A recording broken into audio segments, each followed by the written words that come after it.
propaganda is the spreading of information in support of a cause. It's not so important whether the information is true or false, or if the cause is just or not. The word propaganda is often used in a negative sense, especially for politicians who make false claims to get elected or spread rumors to get their way. So, the issue we are focusing is the propaganda used during the World War I. So, the purpose of propaganda used in First World War is try to make people think a certain way.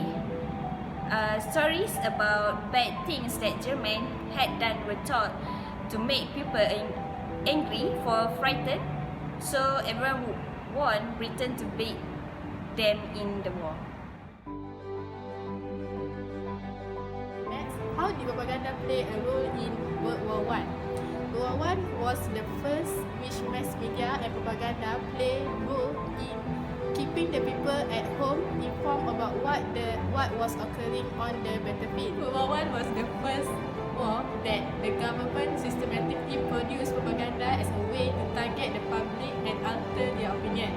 Propaganda in World War I worked on a variety of ideology underpinning such as atrocity propaganda, propaganda dedicated to nationalism and patriotism, and propaganda focused on women.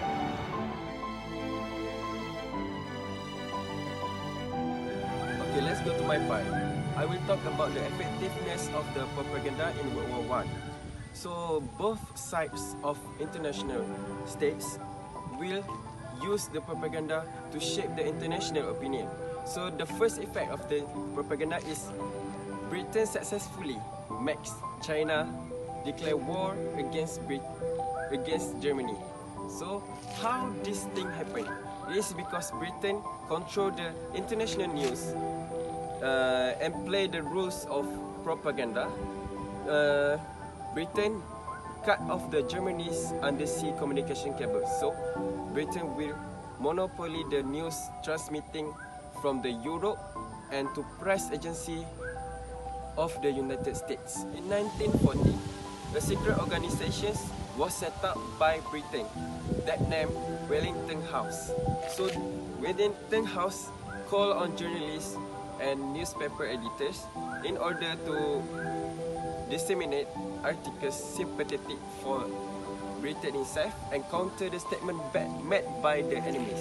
So using the Wellington House, the statement made by the Germany was manipulated by the Wellington House and also changed the China perception towards the statement made by the Germany, and lastly the China misunderstood the statement and declared wars against the Germany. Next one is the sinking of the Lusitania.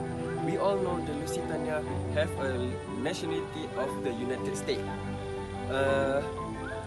During the sinking and after the sinking of the Lusitania, Germany was proud of the act of its soldiers sunk the Lusitania ship.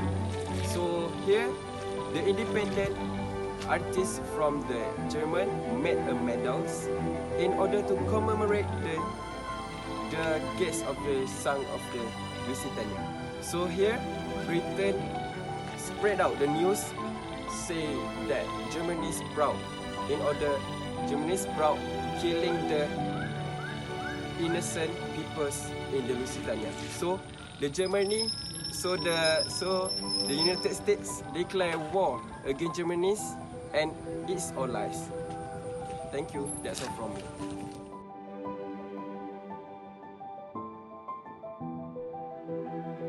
There are a few types of propaganda used during the First World War.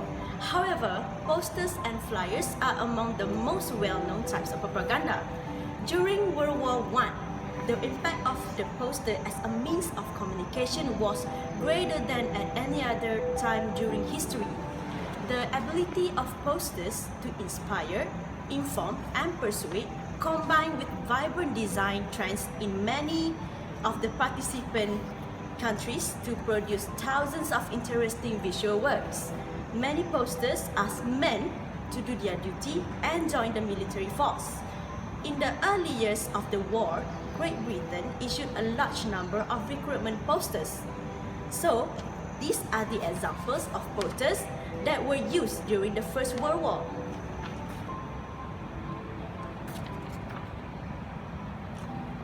The first poster said, "There are still a place in the line for you.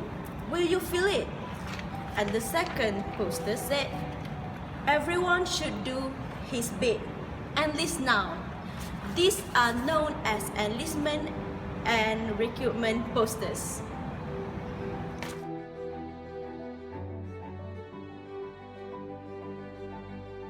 Based on the poster that we already chose, I am going to discuss one of the technique in the poster, which is the bandwagon. Bandwagon is basically a persuasive technique and a type of propaganda through which a writer persuades the readers so that the majority could agree with the arguments of the writer. For instance of our poster, it shows that everyone are joining the army, but then there is one more spot for you, which is the capable man, and it is also the writer's focus crowd. The function of this technique is to make the audience think and act in a way that the majority follows. This tendency of following of these beliefs and actions of other occurs when an audience sees others are also conforming. At last, I would say that bandwagon is in fact a good approach for persuasive writing successfully works on human mind and psychology. Thank you.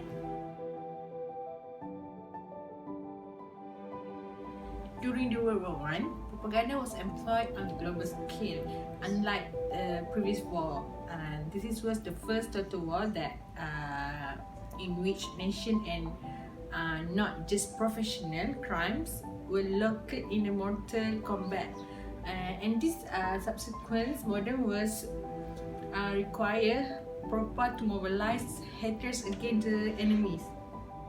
And this subsequent model was required propaganda to mobilize haters against the enemy in order to convince the population of the justness of the cause, to enlist the active support and cooperation of neutral countries, and to strengthen the support of allies.